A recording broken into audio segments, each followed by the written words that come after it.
What's up, gamers? We are back with another AI rating video. I know you guys like this, so let's go ahead and get started. We're going to be doing all random ones, and it all starts right now. First up, instant coffee. What I drink in the morning, every morning. 2 and a blue for an instant. Return target creature to its owner's hand. You may have target creature become a copy of that creature.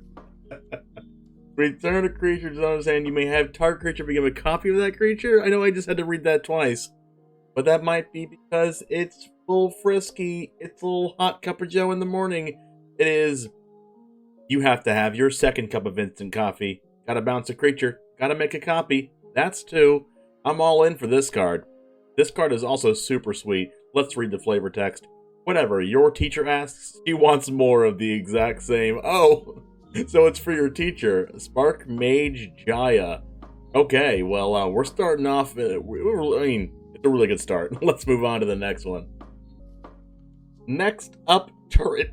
Excuse me. Turret Slasher. 2 and a red for a 3/3 beast. When Turret Slasher enters the battlefield, you may destroy target artifact. Actually, not that bad for a 3-mana 3/3 that destroys an artifact. Wow, I am impressed. There are cards that do this, but usually it requires an extra mana, like Goblin Trashmaster, I think it's called. Goblin something else. It is a 2-mana that Goblin that requires an extra mana to pump into it to kill an artifact. This one just does it ETB, which is very good with other blink strategies, especially in red. Pretty solid card. There are no illusions to frighten this fiend. I like it. I'm going to give this a solid 3 out of 5 for a good card in like a sideboard aggro decks. Next up is Prodigal Phoenix. So it's the Phoenix that reborns again, of course. 2 and a blue for a 2/2 flyer. Whenever Prodigal Phoenix deals combat damage to a player, return up to 1 target artifact to its owner's hand. So that could be your own. So let's say you're in Commander and you tap that Soul Ring. You can deal combat damage to an opponent. Use that Soul Ring for mana earlier on in the turn. Bounce it back. Play it again, gain some mana. You can do that with other utility artifacts as well. I think this has cool flavor because it lets the artifacts come back, not just itself. So I do like this card. Some figure that work hard and or laugh often in their quest for material wealth. I like the Prodigal Phoenix. What do you think about this card? I'm going to give this a solid 2.5 out of 5. Next up is Havengul Bond. It is a 2-mana 2/2 human warrior. We're off to a good start. Let's see the ability. Trample. All right. Rovax has indestructible, so okay, it's going to give another creature indestructible as long as it has a +1/+1 counter on it. Or maybe itself is named Crovax since it's that nice buff human warrior there in the picture. Maybe the name of it should be Crovax Havengul Bond as a legendary. Do you think this should be on itself, or do you think this should be for buffing another legendary creature or something? Or if a Crovax is just a noun, is just like a type of thing that you can get another type of card in the game? Let me know what you think that should be. Anyways, if he manages to eat another dog, it'll choke him to death. I mean, is an appetite for dogs too much to ask? I mean, there's too many dogs in this person's appetite, but anyways, regardless of the appetite for dogs, which I don't necessarily condone, say, Havengul Bond is a neat card. I don't know whether I like it if it goes on another creature, but I would like it a lot if it was on itself. It'd be really, really good in some white-green aggro deck that relies on +1/+1 counters, because this becomes indestructible as soon as it has a single +1/+1 counter on it. Super strong. I think this card would be a staple if it was in its own standard. So I'm going to call it a 4 out of 5 on Havengul Bond.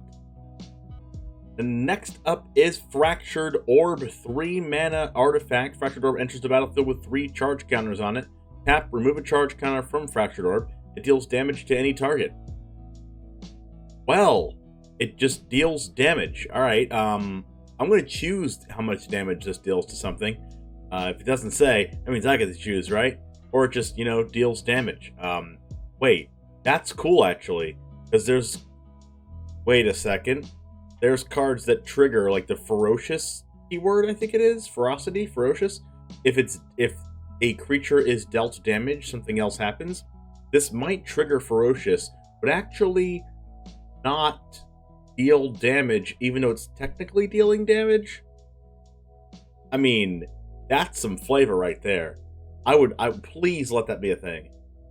Anyways, the flavor text is, its wings break to let it fly. So the Fractured Orb has a little baby dragon in there, I think, just waiting to burst out. Let me know if there's is ferocious the right keyword, or am I just thinking that? Did I dream about that? I think that's the keyword. Anyways, I like this card. It has some cool flavor. I'm giving it a 3 out of 5. Next up is It Ironclad, 3 mana 2/2 artifact creature, human soldier. Improvise. Ooh, artifacts can help cast a spell. Each artifact you tap after you're done activating mana abilities pays for 1 generic mana. Oh, wow, so it's just 3 mana 2/2 improvise? I feel like that's busted. You get that in the right artifact deck and you start casting this for 0 mana, especially because it doesn't actually have a colored mana symbol next to it. Just tap 3 artifacts and just cast this for free. It's a free 2/2. Who needs Ornithopter when you have It Ironclad? When one reaches eye contact with another, each becomes a beloved target. Now, I think this card actually has some serious synergy and power, so I'm going to call this a 4.5 out of 5. Not necessarily going to be the broken 5 out of 5. We're going to give it a nice 4.5 for extreme major playability, because it has Improvise. Next up is a card called Dominate. That's a really nice name. 1 and a blue for an instant. Return target creature to its owner's hand. You may choose a creature card name as you cast this spell, then you lose a life. Oh my god. You just choose the name, and then you also just lose a life. I mean, 2 mana return a creature's owner's hand's not that good. It's like a bad Fading Hope. But you can choose a creature card name as you cast it, and then you lose a life, okay? So that makes it better than Fading Hope as it is. Also makes it better than any other bounce spell, because you just get to call a name. That's funny. You just like cast Dominate, and then you just say whatever name you feel like. Like, you just cast Dominate, and as you're casting, you just say Exodia. Then your opponent just has to scoop, right? You cast it, and you just say Dark Magician, your opponent just scoops, right? Or say some other card. You'll say Black Lotus, and your opponent's like, wait a second, hold on. And then they scoop. So there's actually additional win the game value out of this card that you wouldn't usually have in bounce spells. They give this a 17 out of 5 for your opponent scoops. Sometimes, maybe 1% of the time, but sometimes your opponent scoops when they're not paying attention, and you say that this is a different card. You also lose a life. But, you know, who cares? You win the game, you lose a life, whatever, you won. If the ocean was to suddenly come to rest, the audience, for a dream, of course, knows the outcome. I mean, that's just perfect, isn't it? 17.5 out of 5 for that one. Moving on to Rowan of Mortlock. One of my best friend's son's name is Rowan. We're going to go with it. Rowan's already a planeswalker in the Magic the Gathering lore, so maybe this is like the backstory of Rowan. So we're going to see that Rowan is from Mortlock, 2 and a blue for a 1/1 bird. Alright, Rowan was a bird, confirmed. Flying, 1 and a blue, regenerate a creature. Regenerating any target creature is pretty cool, so Rowan helps Rowan's sibling regenerate by paying 1 and a blue, a little baby bird flyer. And we now know Rowan's backstory, and that's all there is to it. Let's read more of the backstory by reading the flavor text. The angel chose not to intervene in the creation of their host. See, the angels chose not to intervene with Kenrith when Kenrith was making Rowan as a bird.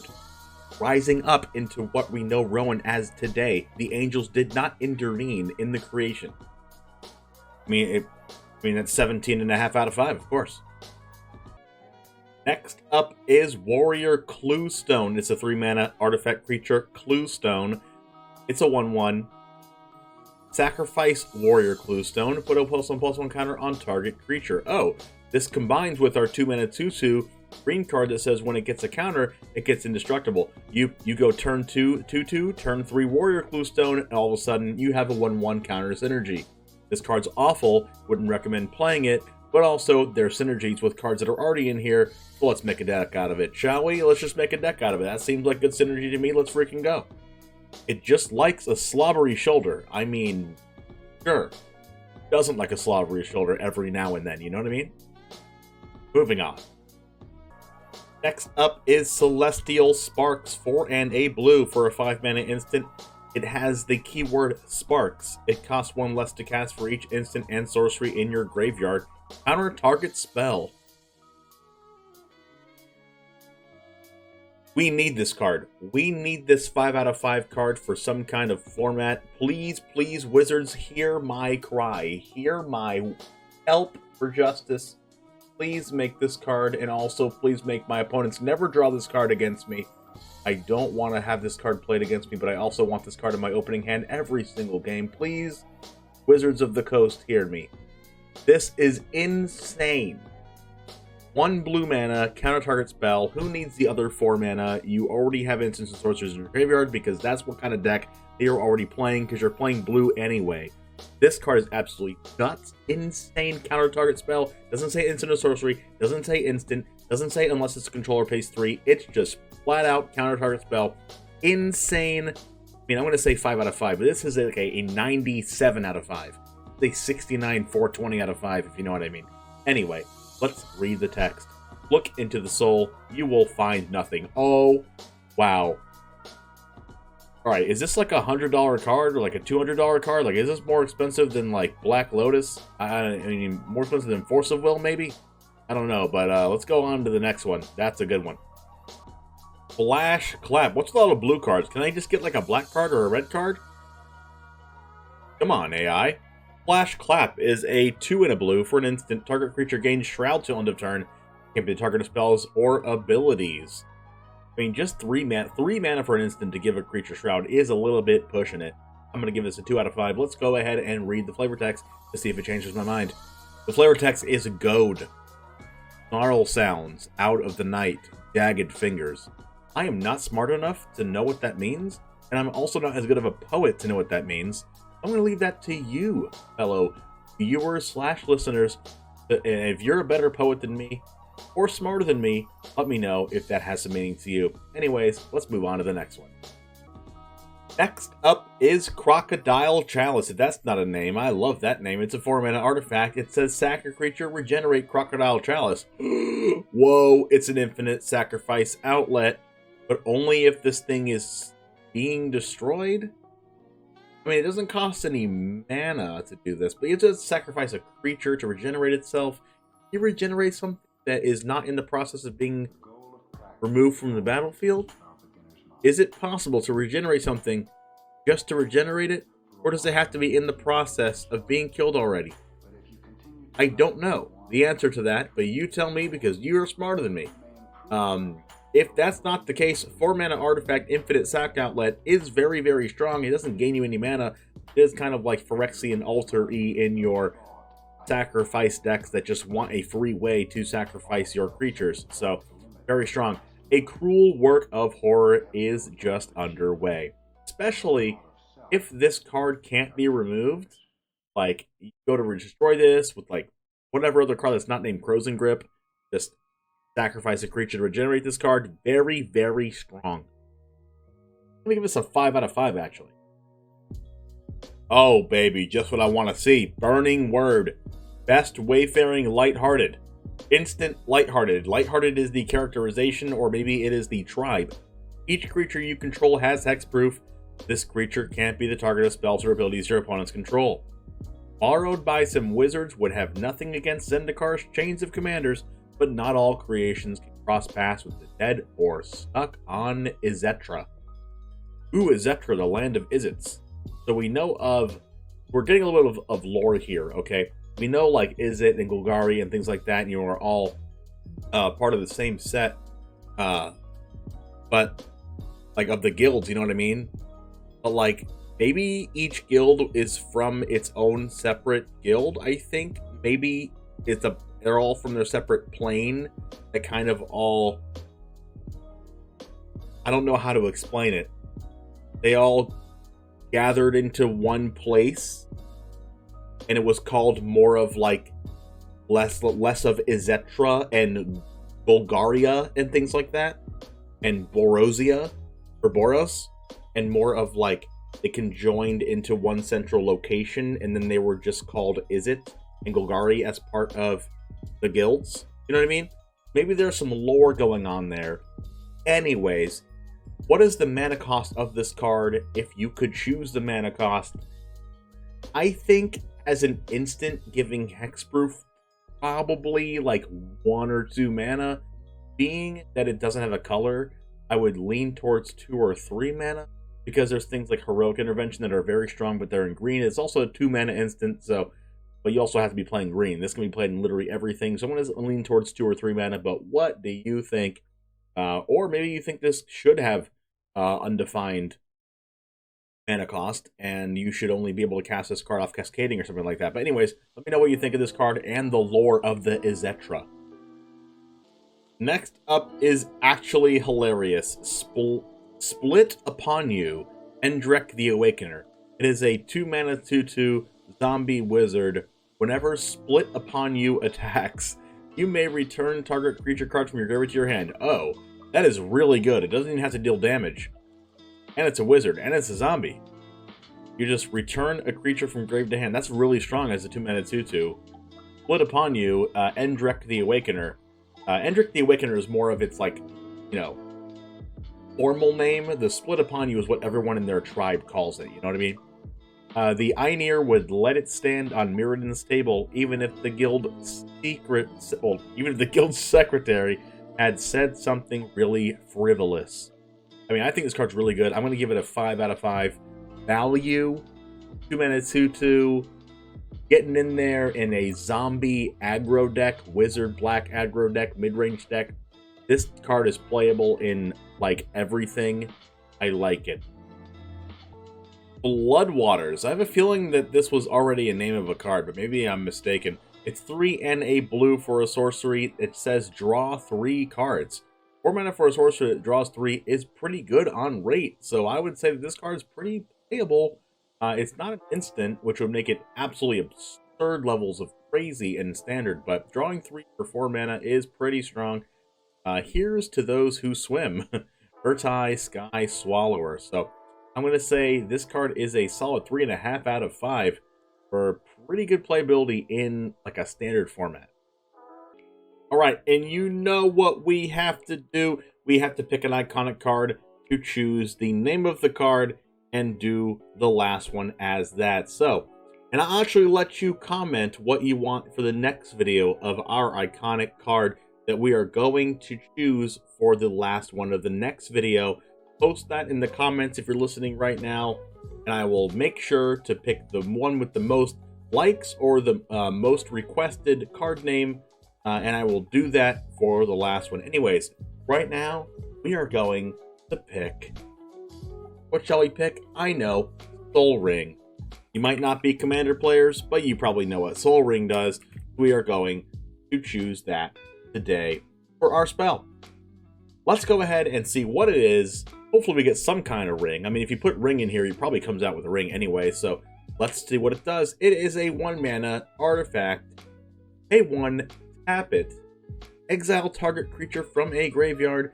Put that card on the battlefield under your control. Excuse me?